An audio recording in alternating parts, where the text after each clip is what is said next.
Ragazzi, eccoci qua, pronti per il drop test. Fai vedere quanto è alto sto coso. Allora, guardate, questo già è abbastanza alto, ma non so se da qui riuscite ad apprezzarne la maestosità. Oggi 10 metri. Cioè, Ma anche più di 10 metri, abbondanti, direi 13, 14. Bene, cominciamo con la l'arrampicata. prima difficoltà è arrampicarsi. Ah, aspetta, facciamola vedere poi che è una mini bella e fatta e funzionante. Super XX rosso, andremo a Accendila, a vedere accendila. se... È vero, perché dobbiamo far vedere che è vera, perché sennò... Facciamo vedere i cerchi ammortizzati. I nostri cerchi ammortizzati stampati in 3D, materiale flessibile, attutiranno 13 metri, 13! 13 metri. 13! Vai, Siamo pronti?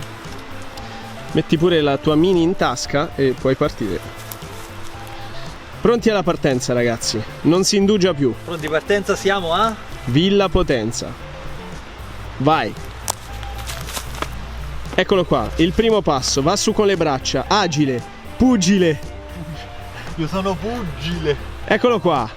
Ragazzi, ce l'ha fatta. Non è uno scherzo, è tutto vero. Siamo qui.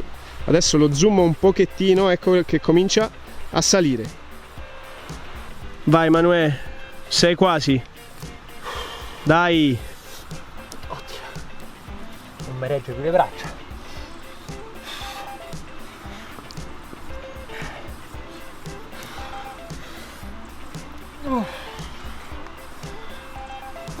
Dai. Oh. Oh! Oh Manuè. Manuele. Stai bene? Manuè. Oh. Oh! Oh! Madonna! Stai bene, sì. Madonna che volo! Ma... Oh! Mazza si ammortizzano sti cosi.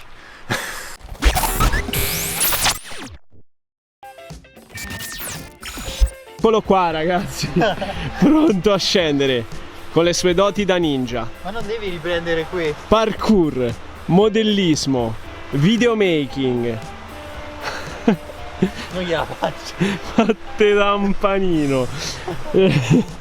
Tutto quello che volete. Sopra, Ma no, si rompe tutto quello.